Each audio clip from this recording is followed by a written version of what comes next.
Selamat pagi Bapak Ibu Saudara yang dikasihi Tuhan Yesus. Kita berjumpa kembali di jam doa Sabtu pagi tanggal 21 bulan Juni tahun 2025. Pada pagi hari ini kita semoga bertemu dalam keadaan yang baik dan sehat, dan kita boleh merenungkan sebagian dari firman Tuhan, yaitu saya ambil dari Efesus 4 ayat 1 sampai 3. Jadi judul renungan yang akan saya bawakan adalah merawat persekutuan yang telah dikerjakan oleh Roh Kudus. Dan sesuai dengan tema bulan Juni pada pagi hari ini.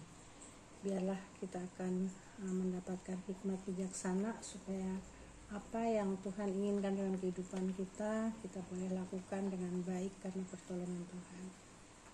Sebelumnya mari kita akan berdoa terlebih dahulu. Bapa di surga, Bapa yang kami sembah dalam nama Yesus, kami mengucap syukur. Berterima kasih Tuhan karena Engkau telah membangunkan kami pagi hari dalam keadaan baik dan sehat. Biarlah pagi hari ini Engkau penuhi kami semua dengan hikmat yang daripada Engkau, sehingga apa yang kami dengar, apa yang kami renungkan boleh kami pelajari dan boleh kami lakukan dengan sukacita. Terima kasih Tuhan Yesus, dalam nama-Mu kami berdoa dan mengucap syukur. Amin. Ya, jadi pagi hari ini kita mari sama-sama membaca dari firman Tuhan yang mendasari renungan pada pagi hari ini, yaitu dari Efesus 4 ayat 1 sampai 3. Jadi judul dari perikop ini adalah kesatuan jemaat dan karunia yang berbeda-beda. Sebab itu aku menasihatkan kamu, aku orang yang dipenjarakan karena Tuhan, supaya hidupmu sebagai orang-orang yang telah dipanggil berpadanan dengan panggilan itu. Hendaklah kamu selalu rendah hati, lemah lembut dan sabar. Tunjukkanlah kasihmu dalam hal saling membantu, dan berusahalah memelihara kesatuan roh oleh ikatan damai sejahtera. Demikianlah firman Tuhan yang mendasari renungan pada pagi hari ini. Jadi surat Efesus 4 itu ditulis oleh Rasul Paulus dan dari dalam penjara, dan ditujukan kepada jemaat Efesus, sebuah kota pesisir di Asia Kecil yang sekarang menjadi wilayah dari negara Turki. Jemaat yang terdiri dari orang-orang Yahudi dan orang-orang bukan Yahudi diberikan nasihat ataupun disemangati oleh Rasul Paulus supaya mereka tetap bersatu di dalam Kristus. Mungkin ada pertanyaan, mengapa harus bersatu? Jadi di Efesus 4 ayat 1b yang telah kita tadi baca, ayat 1b mengatakan bahwa orang-orang yang telah dipanggil berpadanan dengan panggilan itu. Jadi dipanggil, mungkin kita berpikir ya dipanggil begitu aja ya, tapi itu kalau di dalam bahasa Jawa, di Alkitab bahasa Jawa, dipanggil itu ditimbali atau diberikan satu panggilan, diberikan satu timbalan. Jadi timbalan atau panggilan itu sangat penting kita garis bawahi, karena biasanya yang nimbali itu pasti orang yang lebih berkuasa dibanding orang yang dipanggil atau ditimbali. Jadi ketika ada panggilan dari Tuhan yang Maha Kuasa, pasti ini adalah satu hal yang sangat penting, yang bisa bersifat seperti perintah, seperti itu yang harus kita lakukan. Jadi nasihat Rasul Paulus tadi bahwa orang yang dipanggil itu yang harus hidup berpadanan dengan panggilan tersebut, yaitu panggilan untuk kehidupan Kristen yang berbudi luhur. Paulus ingin jemaat Efesus melepaskan diri dari pengaruh penyembahan berhala dan bertumbuh dalam imannya kepada Kristus. Nah, sekarang satu pertanyaan, bagaimana caranya? Bagaimana caranya supaya kita bisa melepaskan diri dari pengaruh penyembahan berhala, kemudian bisa bertumbuh imannya kepada Tuhan Yesus? Nah, ini tercantum di ayat yang kedua. Ayat kedua mengatakan dari Efesus 4, hendaklah kamu selalu rendah hati, lemah lembut dan sabar. Tunjukkanlah kasihmu dalam hal saling membantu. Jadi ayat ini juga direferensikan dari Kolose 3 ayat 12-13 yang berarti sama dengan Efesus 4 ayat 2. Jadi ketiga kata tadi, rendah hati, lemah lembut, dan sabar, kelihatannya sangat mudah untuk dibaca ya, sangat mudah untuk dibaca, sangat mudah untuk dihafal seperti itu. Tetapi mari kita sama-sama belajar prakteknya seperti apa di dalam hal merawat ataupun menjaga persekutuan.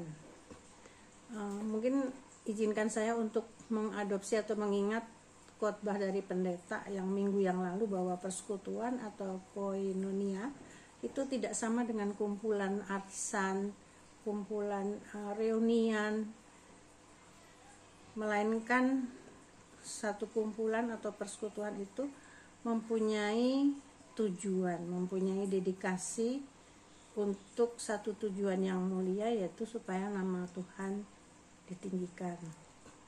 Kita akan mulai dari yang pertama, rendah hati. Di Alkitab bahasa Jawa disebutnya andap asor. Dalam budaya Jawa, seseorang memiliki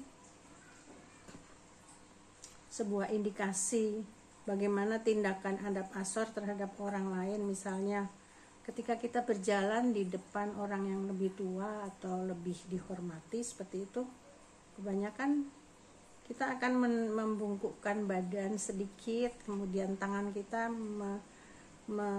ditaruh di bawah seperti itu, terjulur ke bawah, dan posisi tubuh kita membungkuk.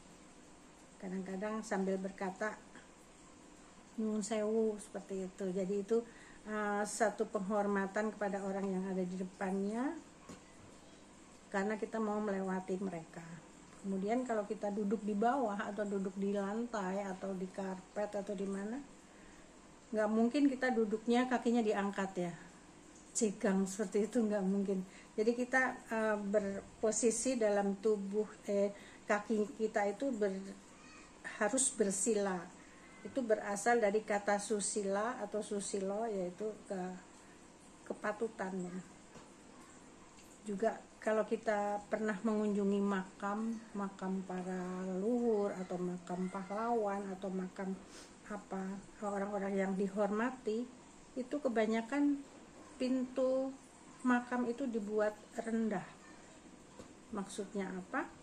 Maksudnya ketika kita masuk, kita menundukkan kepala kita atau badan kita. Nah, ini kita sekedar contoh bagaimana kita bisa bersikap andap asor atau rendah hati. Nah, sekarang apakah kita bisa bersikap seperti itu kepada sesama jemaat? Kalau terhadap orang-orang penting mungkin kita refleks, kita menghormati, menundukkan. Tetapi bagaimana kepada sesama jemaat? Jadi andap asor itu di budaya Madura itu mengekspresikan sopan santun, menghormati, dan tidak sombong seperti itu. Jadi rendah hati mengarah kepada pengenalan diri bahwa Tuhan itu sudah memberikan kasih karunia-Nya, sementara sesungguhnya kita tidak layak menerima itu semua. Jadi karakter rendah hati atau andap asor tadi mengajar bagaimana berperilaku terhadap sesama seperti kepada Tuhan. Karena kalau kita mau melihat banyak orang-orang yang seolah-olah bersikap rendah hati, tetapi terlihat dia menginginkan hormat orang itu kepada dirinya, bukan kepada Tuhan. Jadi mari kita perbaiki fokus kita bagaimana menghadapi orang yang mungkin lebih mempunyai kekurangan daripada kita. Mungkin dia tidak dihargai oleh orang lain, tetapi mari kita belajar memperlakukan mereka seperti kita berlaku kepada Tuhan. Kemudian yang kedua adalah adalah lemah lembut. Kata kedua untuk merawat persekutuan adalah lemah lembut, suatu karakter yang menjadikan kehidupan persekutuan pasti menjadi lebih baik. Lemah lembut tidak sama dengan kata yang atau berbicara pelan-pelan ya. Bisa juga kita bicara pelan-pelan tapi menyinggung perasaan. Dan survei membuktikan juga bahwa ada beberapa etnis yang biasa bicara dengan nada keras atau volume yang kencang seperti itu. Jadi sebaiknya kita belajar menegur seseorang, tidak harus menjadikannya sebagai musuh atau orang yang rendah. Jadi harus mampu mengendalikan hawa nafsu kita untuk tetap menghormati sesama jemaat kita itu sebagai orang yang sungguh dikasihi oleh Tuhan. Seperti pelajaran sekolah minggu yang lalu, itu ada tokoh Yusuf yang bersikap lemah lembut ketika berhadapan dengan saudara-saudaranya yang telah melakukan kejahatan terhadap dia tanpa menggunakan kekuasaannya. Jadi bagaimana cara Yusuf memperlakukannya adalah dia meminta orang-orang itu untuk keluar dari ruangan itu dengan maksud tidak mempermalukan saudara-saudaranya, seperti itu. Jadi kata lemah lembut itu dalam Alkitab bahasa Jawa diterjemahkan sebagai sare. Sare itu artinya tenang, sabar, tidak terburu-buru, tidak gerusa-gerusuh, dan tidak mudah terganggu dalam menghadapi berbagai situasi. Ada satu peribahasa yang mengatakan sareh pikoleh, yang artinya adalah orang yang sabar dalam bertindak akan memperoleh apa yang diharapkan. Nah, ini satu istilah ataupun kata yang tepat untuk merawat persekutuan. Kemudian yang ketiga adalah sabar. Jadi kita belajar 3 hal tadi ya. Yang pertama itu rendah hati, kemudian yang kedua lemah lembut. Sekarang yang ketiga adalah sabar. Sabar adalah kemampuan untuk menahan diri dari reaksi emosional berlebihan. Kemudian juga ada satu istilah yang namanya impulsif, yaitu banyak berbuat tapi tanpa berpikir lebih dahulu. Ada satu contoh di Alkitab, yaitu Rasul Petrus itu mempunyai sifat yang seperti itu. Dia 3 kali menyangkali Yesus. Dia bilang dia akan menjadi pembelanya, tapi ternyata ketika ditanya orang lain, dia menyangkal, dia tidak mengaku bahwa dia itu adalah murid Yesus. Kemudian juga dia membela, seolah-olah membela Yesus ketika Yesus mau ditangkap. Dia memotong telinga dari seorang prajurit yang bernama Malkus, seolah-olah dia bisa menolong Tuhan Yesus dengan cara seperti itu. Jadi hal yang seperti itu tidak bisa dilakukan ketika kita mau merawat sebuah persekutuan.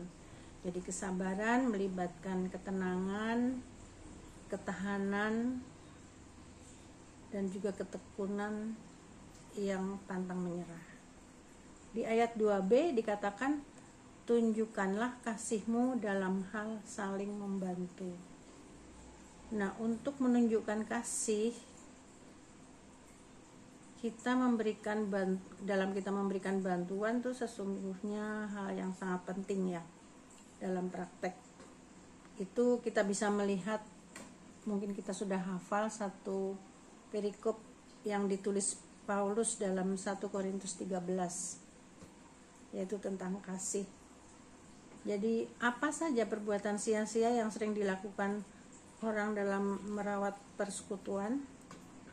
Itu yang ayat 1 itu dia menggunakan kepintaran, keahlian, tapi dilakukannya tanpa kasih. Dan firman Tuhan berkata itu adalah sia-sia. Diumpamakan sebagai gong yang berkumandang dan canang yang gemerincing. Artinya ya tetap menghasilkan suara, tetap ada kegiatan, tetapi tidak ada kehidupan dalam suara itu. Kebisingan itu tidak sanggup merekatkan anggota yang satu dengan yang lain karena tidak ada kasih. Seperti sering kita lihat di dalam rapat atau ada di dalam pertemuan, itu kadang terlontar kata-kata yang keras, bahkan di dalam pertemuan yang besar ya, seperti antar politisi yang ada di suatu waktu untuk bertemu dan ada perkataan yang keras, dan akhirnya orang yang tidak setuju tadi dia keluar dari ruangan. Nah, itulah satu hal yang sebenarnya sungguh sulit kita melakukan sesuatu tanpa kasih, itu tidak akan pernah berhasil.